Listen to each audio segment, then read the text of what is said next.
In my previous series of videos, I covered some of the most popular types of fish and other aquatic life that make up some of the most commonly caught, bought, and sold seafood. So I thought, why not create a similar video, but for some of the most popular types of fish that we keep in our home aquariums.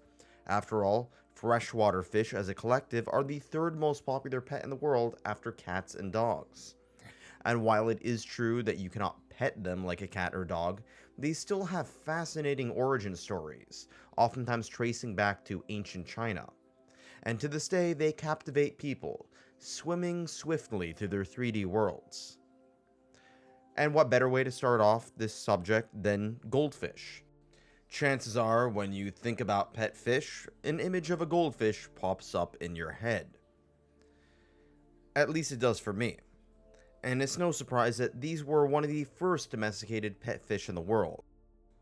They trace their origins to the Asian carp. This probably started off with aquaculture for the purposes of using Asian carp for food.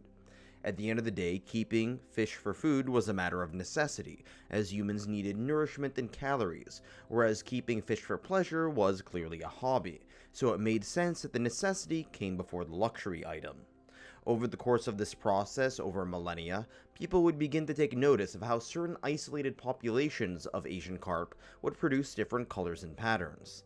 After all, humans did the same thing when it came to crossbreeding plants and other animals used to produce better yields, so why not do it for other traits such as beauty? Eventually, the royal palaces of various Chinese dynasties would have water gardens, and these water gardens would be filled with various types of these sort of proto-goldfish. Many of the traits that were quite popular were those of orange and yellow colors. After all, they resembled the metal gold, and since gold is deemed to be of high quality and highly coveted, it meant that anything that resembles that color would also become very popular. Throughout much of this time, goldfish, however, were relegated to East Asia. Obviously, it's unlikely that people could just travel with goldfish across the Silk Road. But eventually, Europeans would make contact with goldfish when the Portuguese arrived on the shores of southern China. Eventually, goldfish would spread like rapid fire across various ponds and eventually aquariums. Given the fact that they are hardy, resilient, and quite good at withstanding colder temperatures, they eventually proliferated to the point that they are now one of the cheapest fish you can get. Another famous type of fish that is part of the carp family are the koi. As mentioned before, Asian carps were domesticated in China first for food. Given Japan's proximity to China, it's likely that the Japanese adopted Chinese fish-keeping methods and techniques, and most likely bred the Chinese Asian carps with some Japanese varieties. Over the course of hundreds of years of artificial selection, these would eventually result in koi. Koi are more elongated than goldfish and have the tendency to grow far, far larger. In sharp contrast to goldfish, which have dropped their luxury status to become one of the most commonly bought and sold fish at very cheap prices, koi are still a luxury good. After all, part of the reason why they're so expensive is because they require far greater water quality and far larger volumes of water. If you have a giant aquarium, you pretty much need to keep them in a pond, unlike a goldfish, and not everybody can afford a pond. Nonetheless, they're still very popular across much of the temperate world, given their resilience to cold weather. Now, over the course of the past few decades, people have realized that keeping goldfish in a bowl is not suitable. They produce far too much waste and require far better water parameters and more volume. As a result of this, bettas have become the dominant beginner fish in the hobby. You may have heard of the term Siamese fighting fish, and this is a fitting name due to its excess territoriality and aggression. These creatures, especially the males, cannot be kept together because they will fight each other to the death. And what's quite remarkable about these fish is not just their beauty and colors, but the excess aggression matched with this sort of elegant beauty. It's rather incongruous, if you ask me. What's also really fascinating about them is their ability to live in very small volumes of water, oftentimes found in rice paddies of Southeast Asia, hence the term Siamese, tracing back to Thailand. These rice paddies don't produce much in terms of oxygen and nutrients, but the rice does provide them with some substance nonetheless. On top of that, bettas can use oxygen from the air on rare occasions, which makes them quite useful for putting them in a bowl. Another very popular type of pet fish are guppies. These tend to belong to a group called live bearers or live breeders, which essentially means that they don't lay eggs but rather give birth to live young.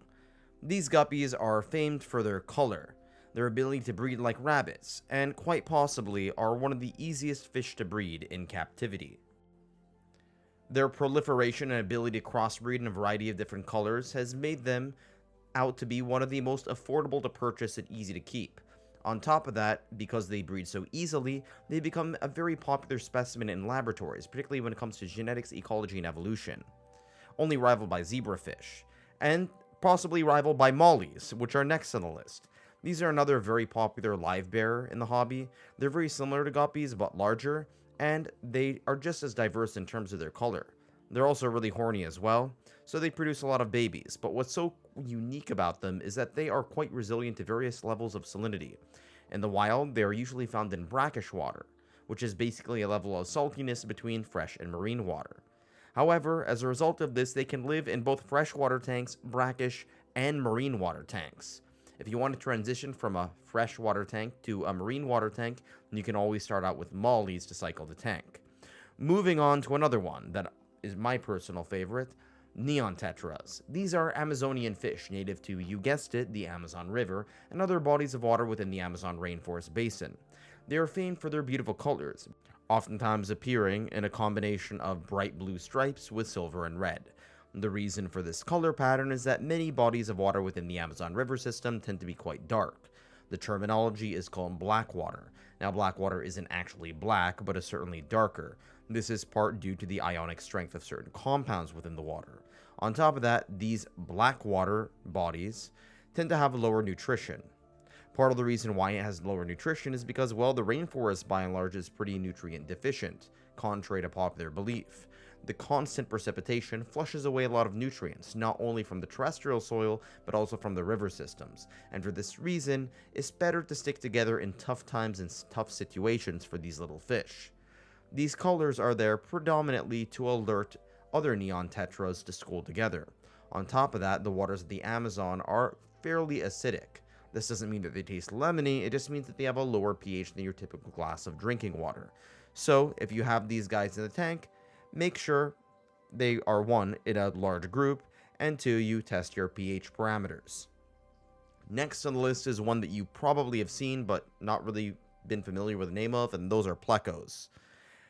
Plecos are these sort of random suckerfish that cling on to the walls of tanks, usually eating algae, and are famed for their ability as a cleanup crew. They are native to the tropical waters of South America, like the neon tetra. However, their range is more stretched. You can find them as well north as Nicaragua.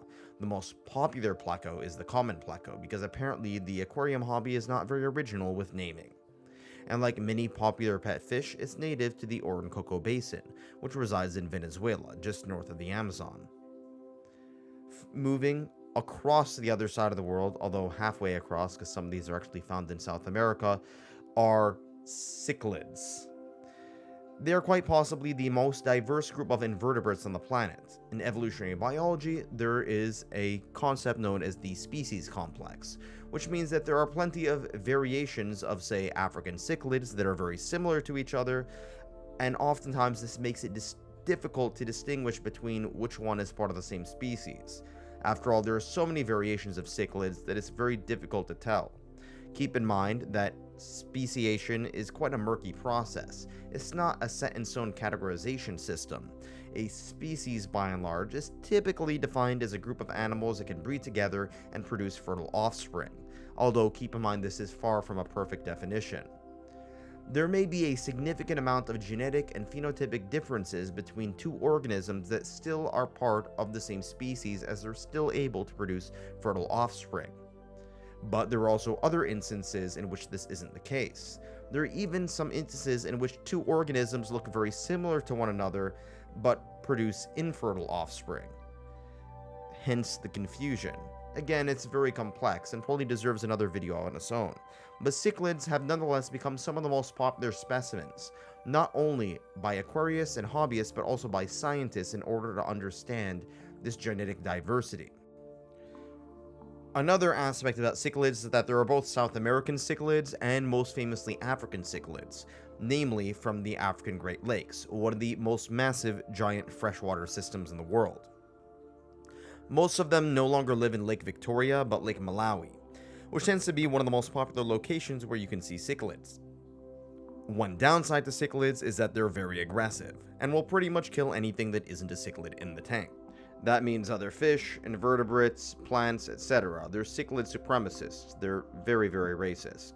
One more thing to keep in mind with cichlids is that they prefer alkaline water like the Great Lakes of Africa. So if you want to keep them, make sure you keep their pH parameters in check.